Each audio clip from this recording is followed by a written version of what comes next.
Elle était la plus belle, la plus célèbre, la plus désirée. Elle aimait la fête, chanter et danser. Elle aimait les hommes, l'amour et la vie.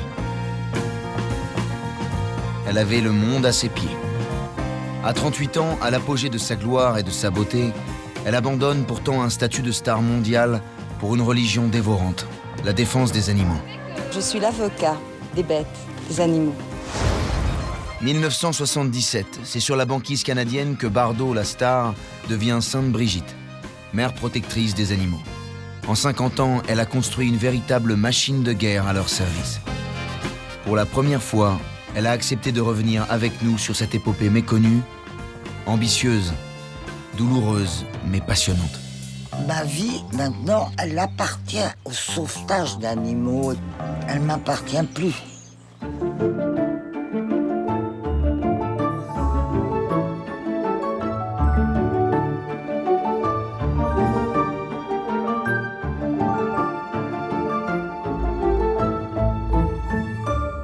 Colino 545 première.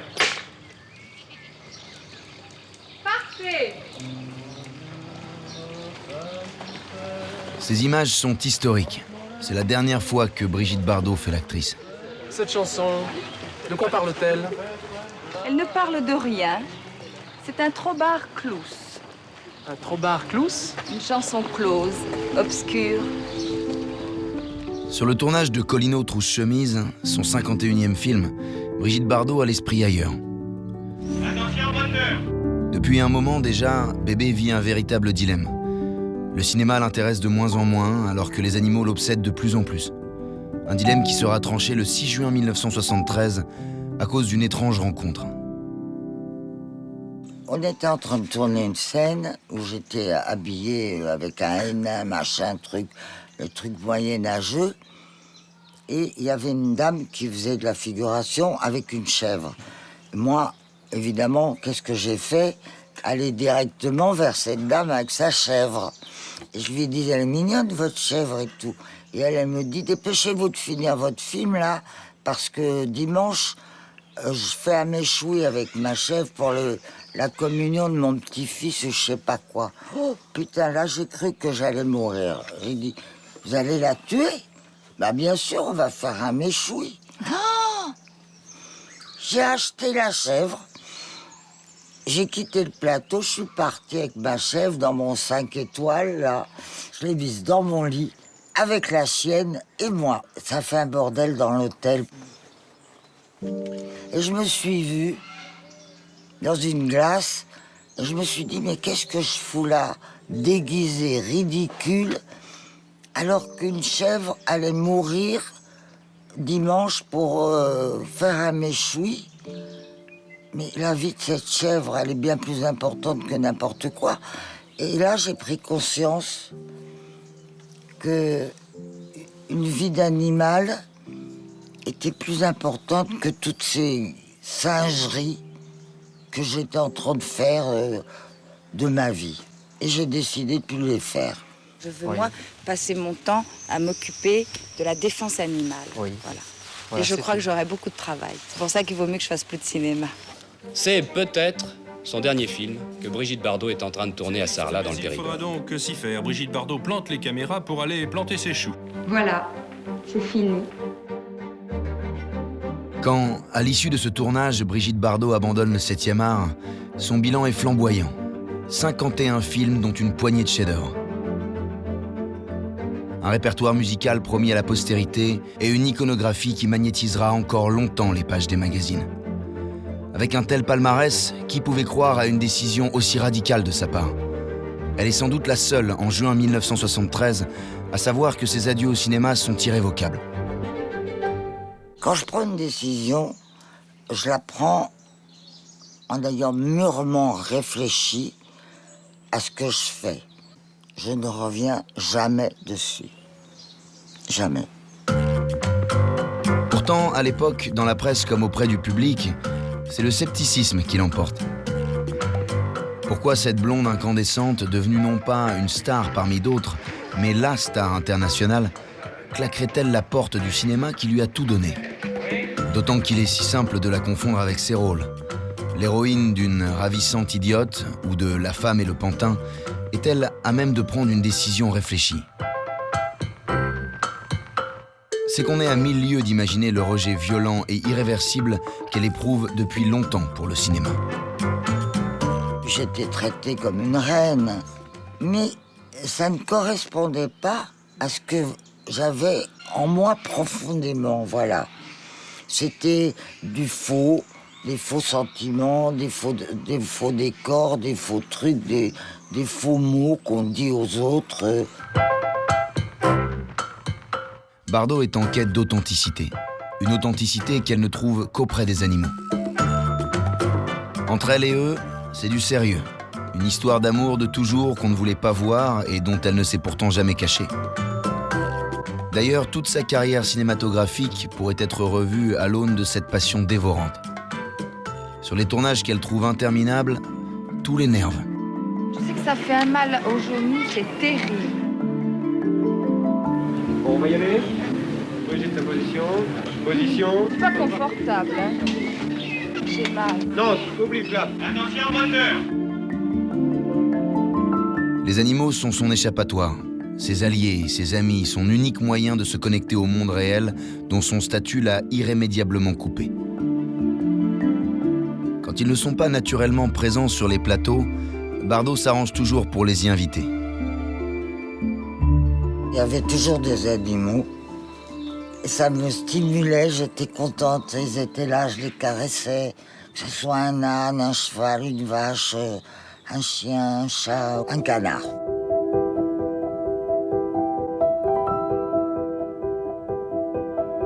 Sur le tournage de Vie privée de Louis Malle, Bébé sauve de la mort une fratrie de canetons orphelins en les couvant littéralement dans son décolleté.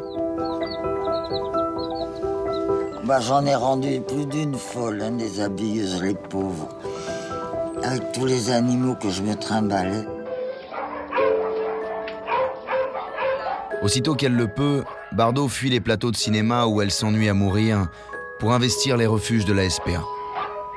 Je vais repartir de là avec tous les chats et tous les chiens. Ma pauvre petite. La SPA, c'est à l'époque la seule organisation dédiée à la défense des animaux et essentiellement à l'accueil des chiens et des chats errants. Quand ils ne sont pas adoptés rapidement, ils sont supprimés. Moi, je ne savais pas qu'on piquait les chiens, la SPA. Je croyais que c'était pas un paradis pour animaux, mais enfin, en tout cas, un asile sûr dans lequel ils pouvaient vivre en attendant un maître. Vous savez que...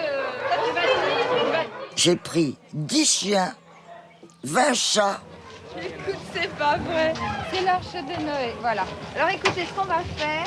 Et j'ai mis tous les chiens derrière avec moi, 10 chiens. Et c'est une Rolls qui avait un truc qui séparait le chauffeur de derrière, là. Au paquet de communication. Et les 20 chats avec le chauffeur devant et le truc fermé. Et le chauffeur, il pouvait pas conduire parce qu'il avait les chats qui lui grimpaient sur la tête. Bon voyage. Et je suis arrivé sur les plateaux de Boulogne. Je suis rentré dans tous les plateaux qui tournaient. Et j'ai dit, bon, écoutez, j'ai des chiens à placer. Si vous en prenez pas, je tourne plus. Je fais la grève. J'ai placé tous mes chiens. Je les ai sortis de cages ignobles, affreuses, sales, où ils étaient dans un état de détresse. Mais j'en aurais pris bien plus, hein. Vas-y, Brigitte, vas-y. Pour Bardot, le cinéma fut donc toujours un moyen plutôt qu'une fin. Chez elle, aucun rêve de gloire ou d'argent. Ses ambitions sont bien plus surprenantes et traduisent déjà ses véritables priorités. Je voulais faire du cinéma pour m'acheter une ferme où on ne tuerait pas les animaux. Ça a toujours été dans ma tête.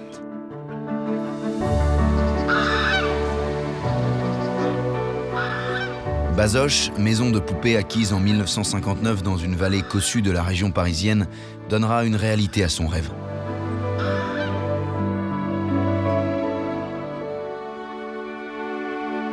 Une maison qui nous restitue encore aujourd'hui, intacte, le charme et la simplicité de sa vie à la campagne dans les années 60.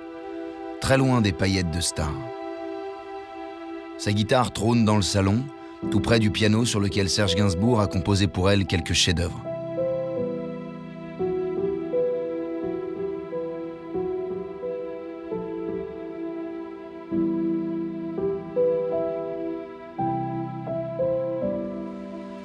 L'amour incandescent entre Bardot et Gainsbourg semble irradier encore ce lieu que la star a pensé comme un paradis pour elle et pour les animaux qu'elle accueille en grand nombre.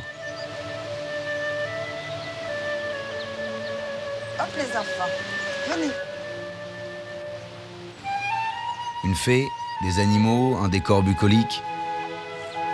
Des poissons. On se croirait presque dans un dessin animé. Ce n'est pas un hasard. J'avais une passion pour Blanche-Neige, parce qu'elle était entourée d'animaux. C'était extraordinaire, tous ces petits oiseaux qui lui apportaient sa robe, qui venaient tirer ses rideaux le matin. Allez, hop, viens, on va voir les chèvres. Allez, hop. À l'époque où Brigitte Bardot était le sexe symbole absolu, on nous aurait dit que son rêve et son fantasme absolu à elle, c'est Blanche-Neige et les 7 nains. On aurait ri, évidemment, parce que c'est carrément à l'opposé de l'image qu'on s'en faisait. Et cependant, quand on voit que sa trajectoire l'a amenée en effet à devenir Blanche-Neige et parlant à tous les animaux autour d'elle, oui, c'était son fantasme inaugural.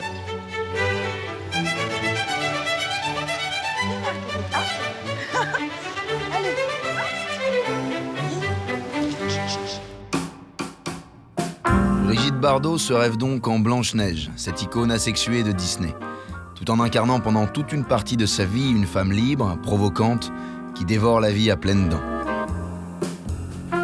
Elle collectionne les amants au gré de ses coups de cœur et de ses envies.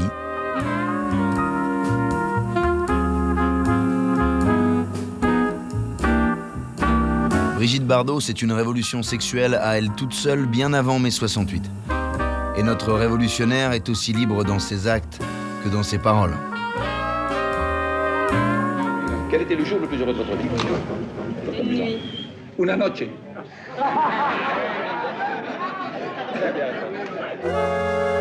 Son sex appeal naturel alimente tous les désirs.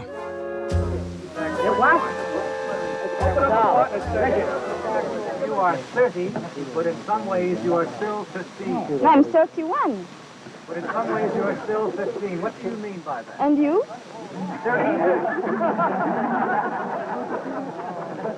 Est-ce que vous avez des idées préconçues sur les hommes américains? No. No. I think they are wonderful. Mais une liberté aussi effrontément affichée, revendiquée, dans la société patriarcale et machiste des années 60, lui attire autant d'amour que de haine. Et les cinéastes utilisent son sex appeal pour dynamiter l'ordre établi.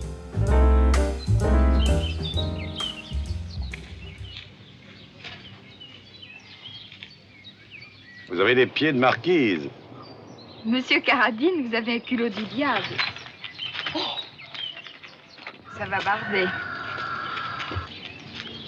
Bonjour, monsieur. C'est dommage, madame. Ça fait une demi-heure que tu devrais être à la librairie. Naturellement, tu préfères te montrer nu devant des hommes, dévergondés. On sort une fille de l'orphelinat et voilà sa façon de vous dire merci.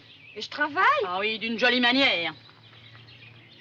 Oh, toi, tu n'iras pas longtemps. Je te réserve une surprise. Sais-tu ce qu'on raconte de toi dans le pays? Tu t'en moques? Eh ben, moi pas. Dévergondé. Tu vas répondre, oui ou non? Une violence qui traduit bien la place qu'occupe Brigitte Bardot dans l'imaginaire collectif des Français.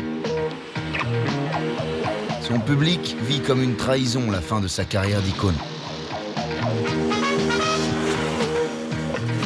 Et les hommes, dont elle est le fantasme absolu, se sentent tout particulièrement trahis. Elle est gentille, elle aime les animaux. S'occupe des bébêtes, des Elle petites s'occupe. bébêtes. Oui, bon, bah, ça va. Et j'ai été. Vous avez quelque chose à dire, Non, je dis j'aimerais bien qu'elle s'occupe de la mienne. Mais c'est pas. Non, ça c'est- s'arrête là. Non, oui, j'espère que ça s'arrêtera là. Cet amour des animaux, elle l'a toujours proclamé. Mais bébé, on ne l'écoutait pas. On se contentait de la regarder. Et pourtant, ce jour de janvier 1962, sur le plateau de 5 colonnes à la une, la militante cherchait déjà à faire oublier la star.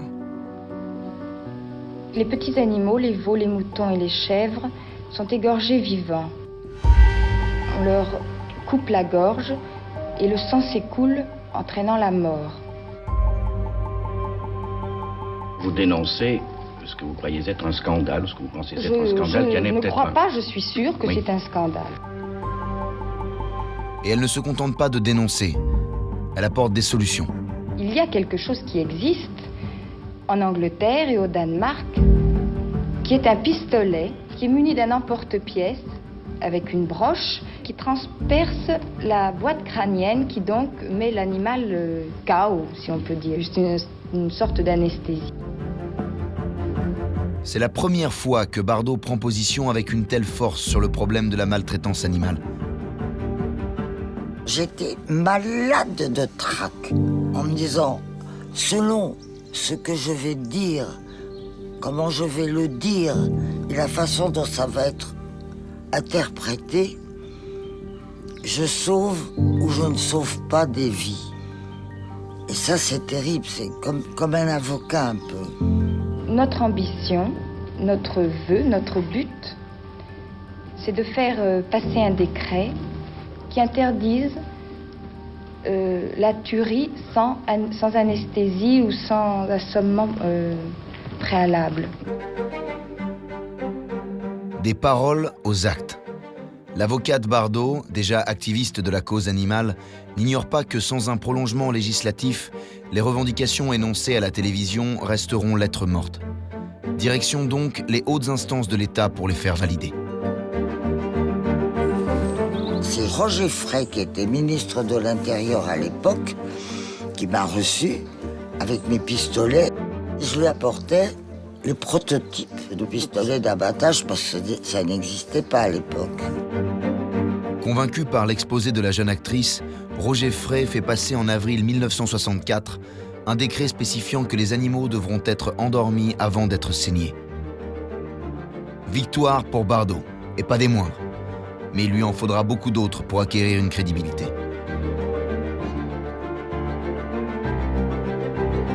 Sur le plateau de 5 colonnes à la une, Pierre Desgroupes pose une dernière question que tout le monde a sur les lèvres. Une question dont elle aura à répondre toute sa vie. Vous ne pensez pas que le public va trouver étrange que vous, Brigitte Bardot, vous vous occupiez de ces problèmes? Qu'il va se dire, je c'est de la m'excuse. publicité. Pourquoi pas? On se l'est déjà dit à propos d'autre chose. Oui. Vous savez, je pense que je suis peut-être une des rares personnes au monde qui n'ait pas besoin de publicité. La question est d'autant plus légitime que ce jour-là, Bardot a aggravé son cas. Ce ne sont plus seulement les chats et les chiens qui la préoccupent. La voilà qui met aussi son nez dans le milieu âpre et masculin des abattoirs. Si, auprès des politiques, elle a remporté une victoire, auprès du public, elle reste inaudible. Et pour cause. Elle vient troubler le festin auquel accède enfin la France après les privations et les rationnements de la guerre. Et culpabiliser les mangeurs de viande devenus, grâce à la prospérité des 30 Glorieuses, le premier parti de France. Mais cet appétit insatiable pour la barbaque ne sera pas sans conséquences sur les conditions de vie des animaux. Désormais, on les fait se reproduire par milliers, par millions. Entassés, compressés, puis tués à grande échelle.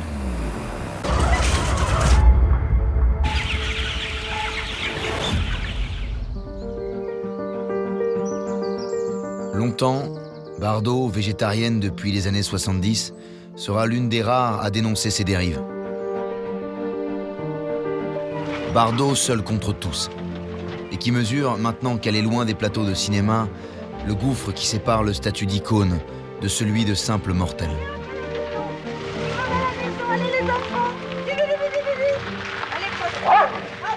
Le tournant a été très dur.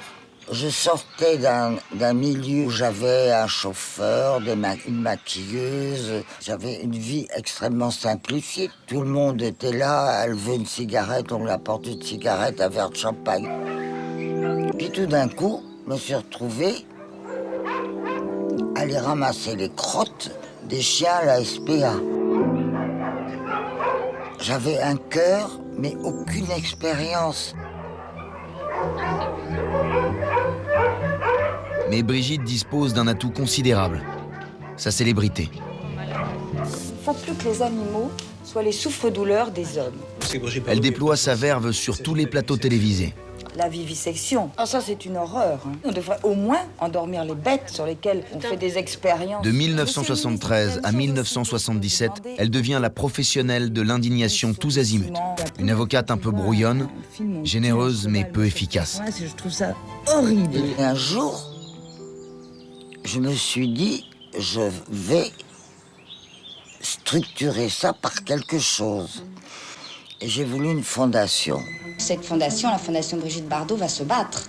Nous ne sommes pas là pour faire des sourires. Le but de ma fondation, c'est de rendre les lois fortes et applicables. Mais à ce moment-là, Brigitte la Cigale n'est pas suffisamment armée pour affronter les contraintes juridiques et financières inhérentes à une telle entreprise. La première fondation Brigitte Bardot, née en 1976, fermera donc ses portes 4 mois seulement après sa création. Bardot accuse le coup, mais lorsqu'on a trouvé en soi la force de renoncer à un destin fabuleux pour un sacerdoce ingrat, on ne se renie pas au premier revers. Et un an plus tard, en mars 1977, sur la banquise canadienne, la star va livrer, au nom des bébés phoques, le combat qui donnera enfin à sa cause toute sa légitimité. Grâce au Suisse Franz Weber, sommité mondiale de l'écologie. On m'a dit que Franz Weber envisageait d'aller sur place pour essayer de sensibiliser l'opinion publique à ce massacre.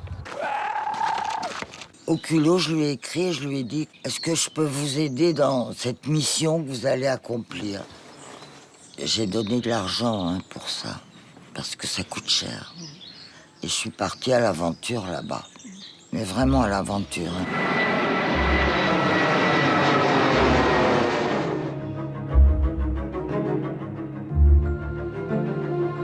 Bardot est toujours un aimant à caméra.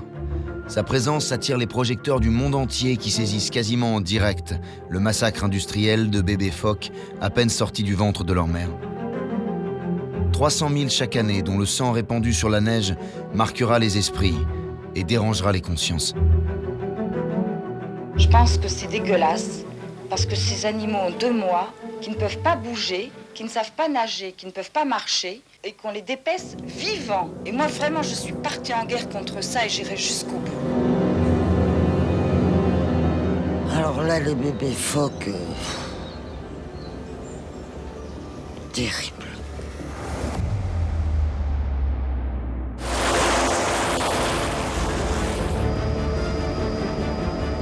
Moi qui suis pas du tout aventurière, qui aime pas prendre l'avion, qui aime pas bouger de chez moi, c'est un exploit que j'ai fait.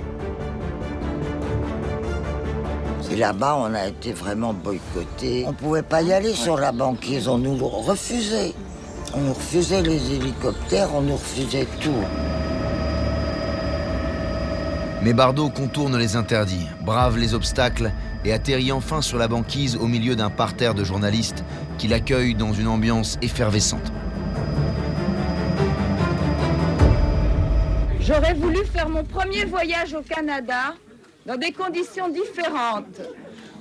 Je voudrais le silence, s'il vous plaît. Je suis venue de France, vous savez pourquoi? À cause du massacre des bébés phoques. Et si je fais le voyage de France jusqu'ici, c'est pas pour faire du tourisme, ni pour me faire photographier comme au Festival de Cannes. Et si je viens vous voir aujourd'hui, c'est amicalement pour vous prévenir qu'il va se passer quelque chose de grave pour le Canada si le massacre ne cesse pas. Sur place, les relations avec les autorités canadiennes, ulcérées par l'indiscipline et l'ingérence de la star, sont brutales. Elle leur tient tête. Il l'éloigne de la banquise, Manu Militari, à bord d'un hélicoptère qui vole au cœur d'une tempête. On n'arrivait pas à prendre de la hauteur et on était à quoi, 50 cm des falaises, poussé par un vent, de la neige qui tombait dans tous les sens, on voyait rien. Vraiment, on a cru mourir. On a cru mourir.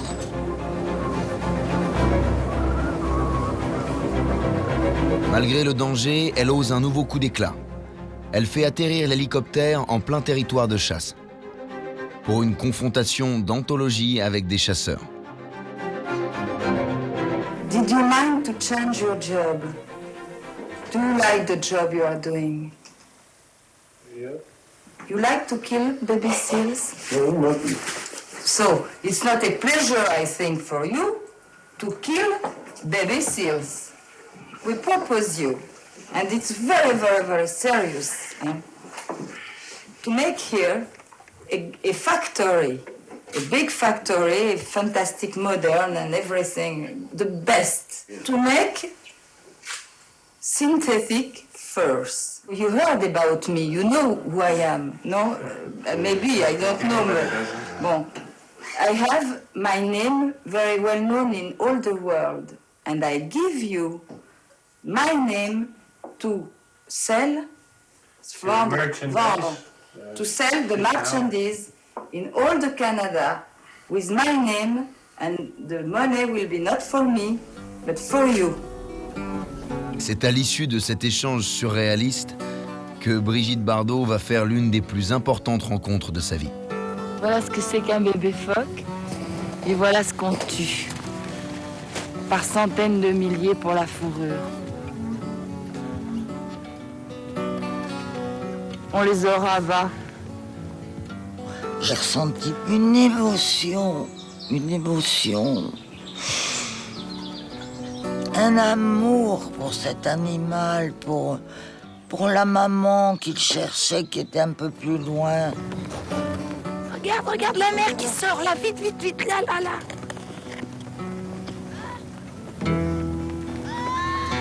Ce que c'est mignon. Oh là là. J'étais consciente, et là, vous voyez, j'ai les larmes aux yeux. Et quand j'ai fait le truc, ça fait pareil. C'était pour moi un sauvetage, mais inimaginable. Dans le monde entier, Bébé et son bébé phoque, c'est le choc des photos, l'impact des images. Conséquence immédiate, Valéry Giscard d'Estaing, président de la République française, interdit l'importation de la fourrure de phoque.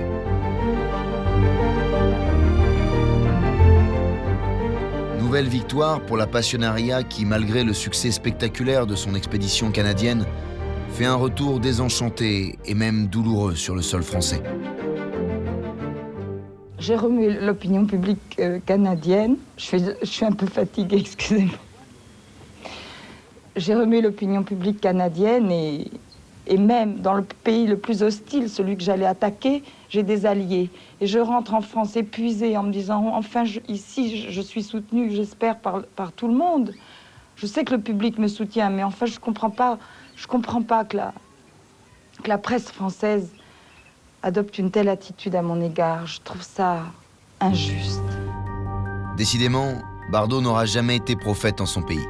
Elle est considérée comme un symbole français de haut vol, certes, mais rejetée comme rebelle, rétive, sortant toujours du cadre. Une scandaleuse doublée d'une emmerdeuse. Quand j'entends tous ces politiques qui nous font des monts et merveilles de promesses et qu'il n'y en a pas un seul, que ce soit de droite, de gauche ou du milieu, qui parle une fois d'un problème ou d'une amélioration de la condition animale en France, moi je suis scandalisée. Brigitte Bardot voit toujours le verre à moitié vide. Et pourtant, elle n'a cessé de contribuer à l'évolution des lois en faveur des animaux. Et pas seulement en France. Christophe Marie, porte-parole de la Fondation Bardot, va porter partout les revendications de sa patronne, y compris au Parlement européen où il se livre à un lobbying très actif. La question du bien-être animal et même de l'écologie, c'est un enjeu de civilisation. La question animale, elle fait progresser l'idée qu'on a de l'humanité. Et le travail que fait la Fondation Brigitte Bardot a permis très clairement de faire évoluer un certain nombre de directives européennes. Diplomatie d'un côté, communication et provocation de l'autre, ce sont les deux leviers de la femme d'influence qu'est devenue Bardot au fil du temps.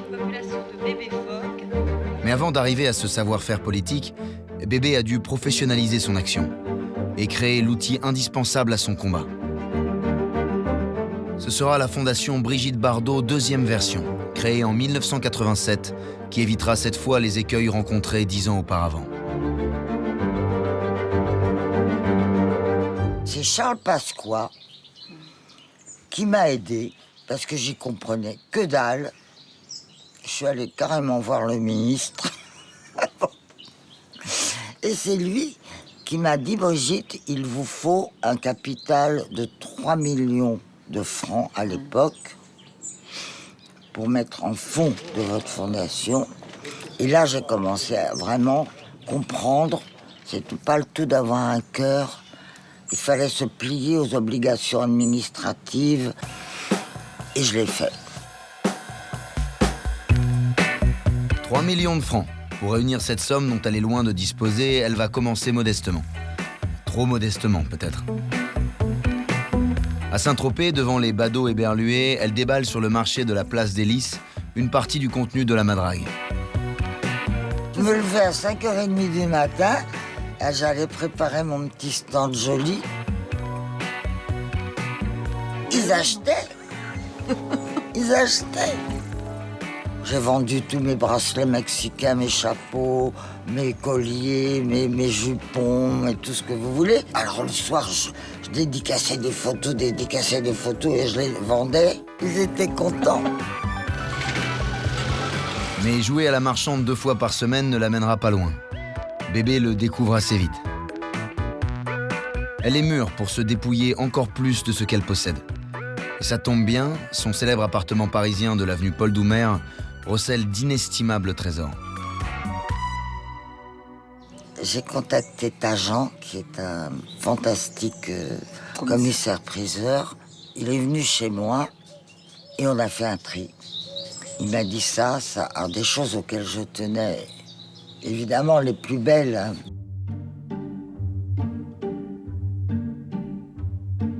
Des meubles qui venaient de ma famille, des bibelots splendides qu'on m'avait offerts. Il y avait la première Marianne sortie du moule qui vaut une fortune. Ma première guitare, des robes de mes films, ma robe de mariage avec Vadim, des bijoux de ma famille.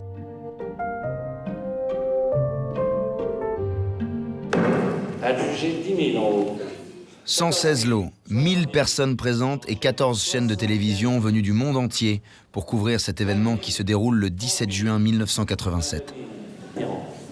À 35 000, j'adjuge. Adjugé 35 000. Je voyais partir tout ça. C'était un peu ma vie qui s'écoulait comme ça, à prix d'or ou à rien du tout. Bon. Et je me disais, ce sont des objets morts. Et ces objets morts, ils vont servir à sauver des vies. Voilà. La vente rapporte 3 millions de francs à Brigitte Bardot, soit la somme nécessaire à la constitution de sa fondation. Oui, je suis heureuse. Brigitte, vous êtes merveilleuse. Vous êtes merveilleux, vous, parce que c'est grâce à vous. C'est grâce à tout. C'est une belle journée pour vous. Et c'est à la fin de cette vente que Bardot prononcera une de ces phrases qui contribue à sa légende. J'ai dit comme ça, on m'a demandé quelque chose et ça m'est sorti tout seul. J'ai donné ma jeunesse et ma beauté aux hommes. Je donne ma sagesse et mon expérience, maintenant, et le meilleur de moi-même aux animaux. Et maintenant, je donne ma sagesse et le meilleur de moi-même aux animaux. Brigitte Bardot a fait don de tout ce qu'elle possédait, notamment la madrague, pour pouvoir obtenir la reconnaissance d'utilité publique. C'est ce qui va permettre de conférer une pérennité à la fondation. Brigitte Bardot se déleste donc au profit de sa fondation, de sa légendaire maison tropézienne, d'une valeur restée secrète mais probablement inestimable. Et la donne change du tout au tout. Désormais, elle peut poursuivre sa mission à une autre échelle. Une fondation d'utilité publique bénéficie de prérogatives exceptionnelles, dont la plus importante est la possibilité de recevoir des héritages. Nous sommes totalement exonérés des droits de succession. C'est pour ça que nous avons beaucoup de legs, puisque nous ne payons pas d'impôts. On ne vit que de ça. Parce que comme moi j'ai tout donné, ils ne peuvent pas avoir le doute que leur argent ne sera pas utilisé pour les animaux.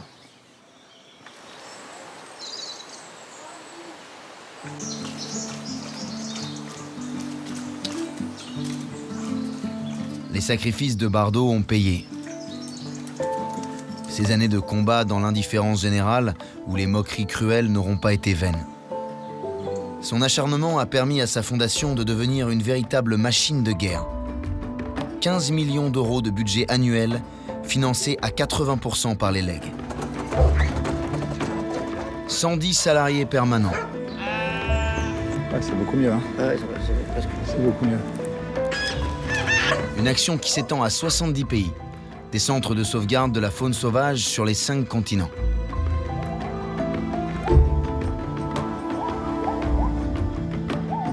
Des sauvetages d'animaux marins à bord du trimaran le Brigitte Bardot qui sillonne les océans.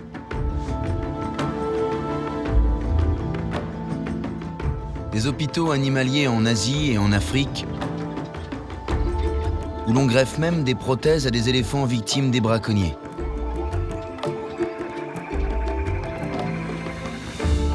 Et aussi des sauvetages d'animaux qui peuvent mobiliser des moyens dignes d'une superproduction hollywoodienne. Comme pour l'hippopotame Tonga. Tonga a été exploité en France dans un cirque itinérant, mais en toute illégalité. Son cadre de vie, c'était une roulotte et de l'eau croupie. Alertée, la Fondation Bardot décide de le sauver et de le transférer en Afrique du Sud, sa terre d'origine. Allez, viens. Allez, viens vite. Tiens. Tiens, Tonga.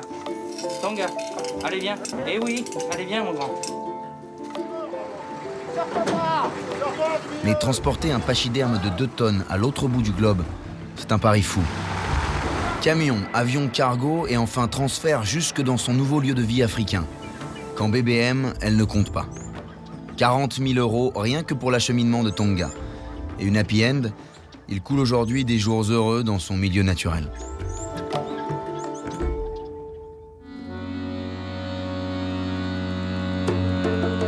Roman Michel se baladait avec des ours qui ont un anneau dans le nez et à qui on a appris à danser en les mettant sur des plaques chauffantes et en tapant du tambourin. Et ces plaques chauffantes, ils ont tellement... ça les brûle, alors ils bougent les pieds comme ça, en même temps on tape du tambourin. Donc même s'il n'y a plus de plaques chauffantes, ils bougent les pieds. C'est le réflexe de Pavlov. Ces ours de Bulgarie doivent aussi leur salut à l'action de Brigitte Bardot et à son indignation devant les tortures qu'ils subissent. Cela a pris du temps, mais dès les années 2000, une équipe de la Fondation s'envole pour la Bulgarie, avec pour mission de les racheter un à un à leurs propriétaires. On les a tous récupérés, presque. Ils avaient le nez tout arraché, plus de poils, ils n'ont plus à manger, ils n'ont plus de griffes, on les a dégriffés et tout.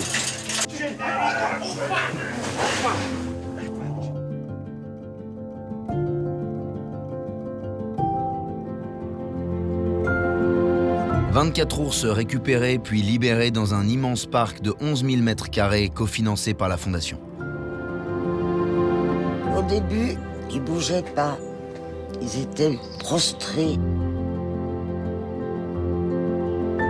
Ils ont mis du temps à comprendre que tout d'un coup, ils n'étaient plus esclaves de l'homme, qu'ils étaient libres. Aujourd'hui, ces ours hibernent, renouant ainsi avec leurs instincts les plus primitifs.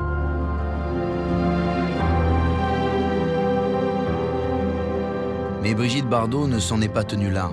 Grâce à ses interventions, le gouvernement bulgare a modifié sa loi. Il est interdit désormais de chasser, de vendre, d'acheter ou d'exhiber devant un public des ours bruns.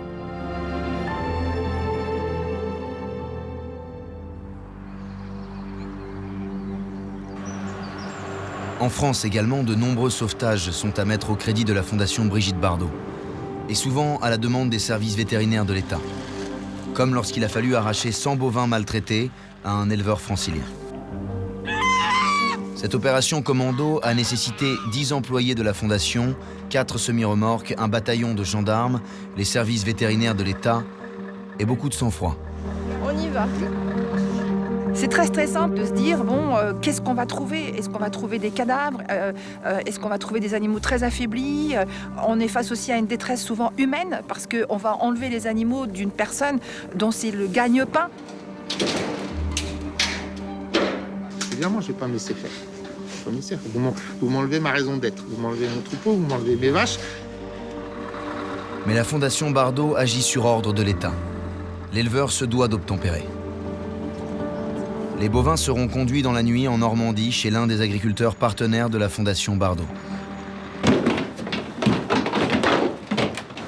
Des bêtes de cet âge-là, de cette grosseur-là, c'est quand même des petites malheureuses, quoi. La Normandie va devenir leur paradis. Ah merde. Ils sont une vingtaine d'agriculteurs en France à souscrire à une idée mise en place par Brigitte Bardot et ses équipes. En contrepartie d'un salaire fixe, ces éleveurs n'emmènent plus leurs bêtes à l'abattoir.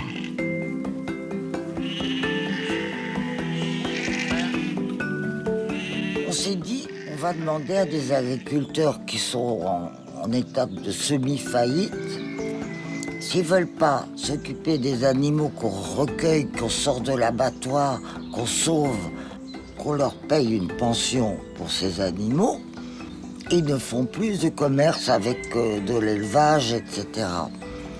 Eh bien, ça marche très bien. Marguerite. Tu viens, Marguerite? Marguerite, là, la grise, a été sauvée d'un abattoir. Elle était prête à passer de l'autre côté. Et elle a été sauvée in extremis, on va dire. Et ça fait 4 ans qu'elle est là. Et elle est belle, hein, Jérôme Lebrun, 54 ans, est l'un de ces agriculteurs reconvertis en gardien de troupeau. C'est même le premier à avoir souscrit, il y a 20 ans, à cette idée révolutionnaire. Il accueille en pension chez lui, en Normandie, 37 bovins et 32 moutons, qu'il regarde vieillir. C'est peut-être moi qui ai les vaches les plus vieilles de France, en fait. Le fait de voir mourir naturellement comme nous, c'est beau quand même, quoi. C'est normal qu'on s'attache vraiment aux animaux, quoi. On n'a pas le même rapport du tout.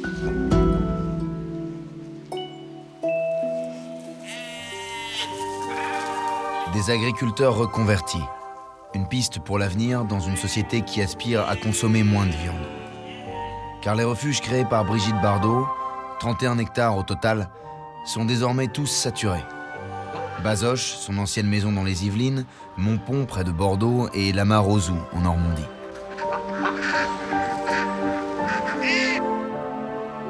J'ai un très mauvais souvenir des refuges quand j'allais à la SPA, etc. Pour moi, c'était des prisons. Donc je ne voulais pas avoir de refuge. J'ai dit, si un jour j'ai un refuge, ça sera avec des animaux en liberté, comme si c'était ma maison. Nutrition, santé, bien-être et relations avec l'homme. Dans ces refuges, Brigitte Bardot a élaboré un véritable art de vivre animalier. Presque une utopie réalisée. Ici, les chats, ils vivent dans des maisonnettes avec des cours extérieurs, avec des arbres, ils peuvent grimper à l'arbre. Ils ont du chauffage au sol. C'est une bonne vie de chat. C'est fini. Allez, viens. Ils mangent un mélange de bananes, de pain trempé dans l'eau, de légumes de saison en général. On avait des raisins, là on n'en a plus. Il y a des petits pois, de la salade, des produits frais. Là, je mets du poivron, du fenouil, et il y a déjà des épinards, de la pomme, du brocoli et de la poire pour ces messieurs les braves. Les loulous, c'est l'heure de manger. Généralement, les gens exterminent les rats et ne s'en occupent pas. Nous, on en prend soin. Viens, Coco. Viens, Coco, les pigeons. Viens. Allez, Toupette.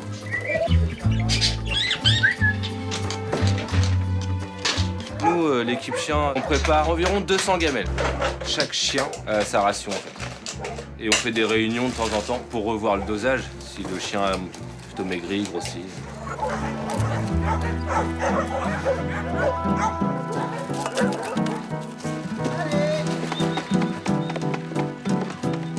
s'en occupe du matin au soir. Dès qu'il y en a un qui tousse, hop, c'est vétérinaire tout de suite. C'était une diarrhée d'origine bactérienne en plus, qui répond qu'au traitement antibiotique. C'est bon, il faut y aller. C'est tout, c'est fini, c'est bientôt fini. Voilà.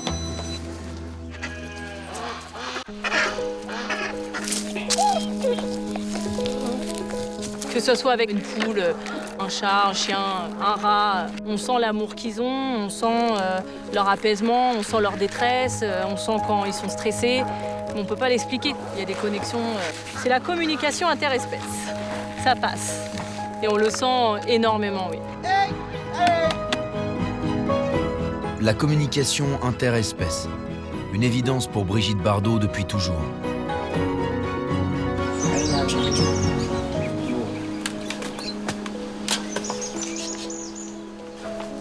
Brigitte Bardot a toujours eu cette connaissance instinctive des animaux. Sans doute parce que, bien plus que n'importe qui, elle s'identifie à eux. Je sais très bien ce que ressentent les animaux, je l'ai ressenti moi. J'étais comme un animal, traqué, traqué, traqué. Il faut se souvenir avec quel acharnement et quelle violence Bardot fut harcelé, épié, poursuivi, parfois piétiné, prise au piège de sa notoriété. Ma vie ressemble à une grande prison. Je suis obligée de vivre avec les rideaux tirés ou les volets tirés parce qu'il y a des téléobjectifs sur le toit d'en face. Elle-même a été traitée comme un animal, c'est-à-dire traquée, enfermée. Qu'on pense à ce qui s'est passé au moment où elle a donné naissance à son Nicolas, avec des photographes sur les toits alentours, comme dans les reportages animaliers où on se planque pour pouvoir surprendre la nichée. Il est évident qu'elle a été un bel animal, victime de safari photo, certes, mais de safari. Je suis beaucoup plus animal que être humain. Elle s'identifie totalement à ces animaux. C'est pour ça que quand un animal souffre, c'est dans sa chair à elle qu'elle le ressent. J'ai mal. Pas physiquement, mais j'ai mal dans mon cœur. J'ai mal, j'ai mal.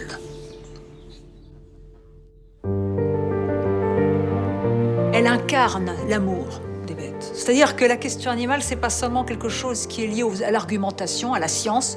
Bien sûr, la science est fondamentale. L'éthologie, qui nous fait prendre conscience de la richesse des existences animales, est majeure. Mais ce n'est pas seulement avec les arguments et les connaissances qu'on change ses styles de vie.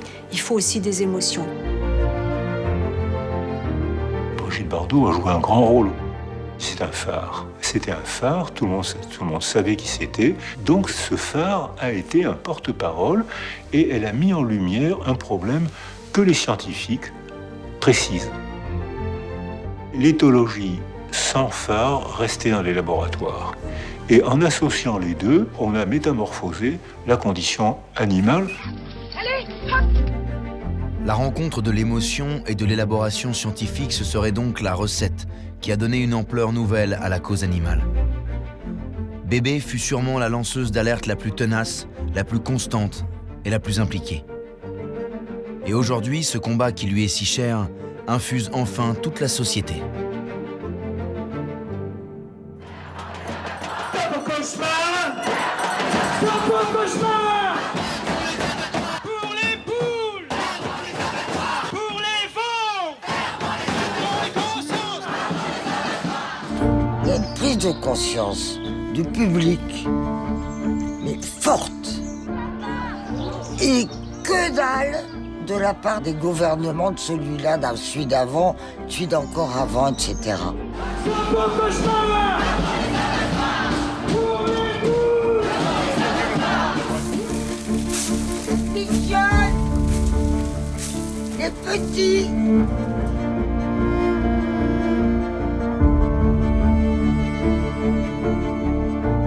Telle est Brigitte Bardot, éternelle révoltée, éternelle insatisfaite. Ma vie, maintenant, elle appartient au sauvetage d'animaux. Elle m'appartient plus. Je suis responsable d'eux. Au point de tout leur sacrifier. Brigitte Bardot, c'est la tour de contrôle de la souffrance animale. Elle n'ignore pas que prétendre l'éradiquer, c'est une mission impossible. Aussi, dans ces moments de doute, elle sait où puiser le courage de poursuivre sa bataille.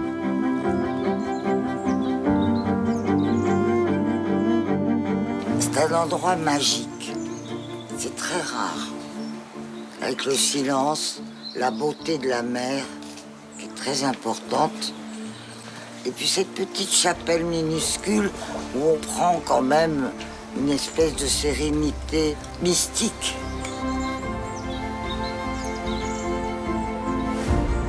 Alors, quand vraiment ça va pas, mais j'y vais.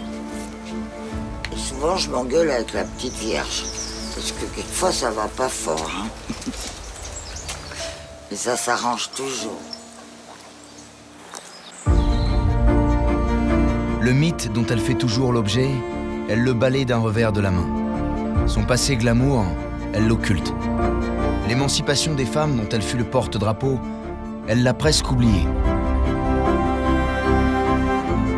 De son bilan pourtant impressionnant en faveur de la défense des animaux, elle ne tire aucune fierté. Le passé ne l'intéresse pas. Le présent est entièrement dédié à sa cause. Une seule chose la rassure. Son combat lui survivra.